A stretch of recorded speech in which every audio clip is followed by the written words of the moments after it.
नमस्कार मित्रांनो, आज आपण एका निसर्गरम्य बघू शकताय मागं निसर्गरम्य का म्हणतोय मी, एका निसर्गरम्य लोकेशनवर फिशिंगसाठी आलेलो आहे.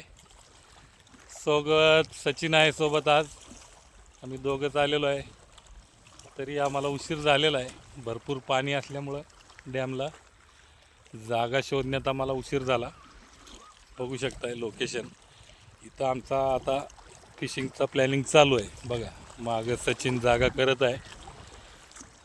बघू वातावरण तर एक नंबर आहे. चांगलं ऊन पडलेलं आहे. 9 साडेनऊ वाजलेले आहेत. आता स्पॉटवर आलेलो आहे.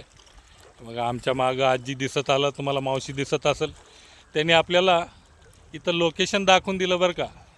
हे गावाकडची साधी भोळी माणसं म्हणतात ना, ह्यांना म्हणतात बघा. रस्त्यावर आम्हाला रस्ता मिळत नव्हता, त्या मावशीने आम्हाला वाट दाखवली आणि इथं बसायला जागा करून दिलेली आहे.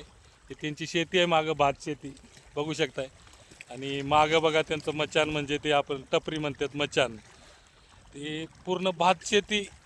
जोपर्यंत 2-3-4 महिने त्या मावशींचं राहणं खाणं पिणं इथंच असतं. हे बघा, ह्याला म्हणतात गावाकडचं जगणं, निसर्गाच्या सान्निध्याचं जीवन म्हटलं बघा हे असं आहे. कारण शहरी जगात आपल्याला दिसत नाही. बघा त्या मावशी दिसतात तुम्हाला.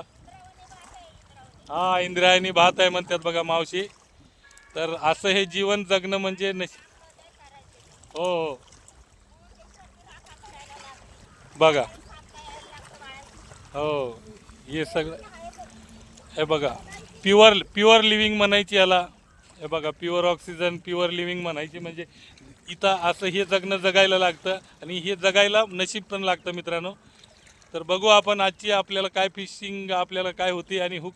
ती फिशिंगची गोष्ट दुसरी राहिली, पण ह्या निसर्गरम्य वातावरणात आपल्याला जे आनंद मिळतो आणि जे मेडिटेशन मिळतं हे आयुष्यात म्हणजे घेतलं पाहिजे प्रत्येकाने, असं माझं म्हणणं आहे. आणि पूर्ण व्हिडिओ बघा मित्रांनो. आणि व्हिडिओ आवडल्यास लाईक शेअर करा. हे बघा सचिनने जागा तयार करून ठेवलेली आहे. त्याला फिशिंगची आता म्हणजे गडबड लागू नये म्हणून व्हिडिओ थोडक्यात संपवतो. आणि मावशींची आपण नंतर भेट घेऊ. मावशी आपल्या इथंच आहेत बघू शकताय. तर बघू मित्रांनो, पूर्ण व्हिडिओ तुम्हाला दाखवण्याचा प्रयत्न करीन. धन्यवाद.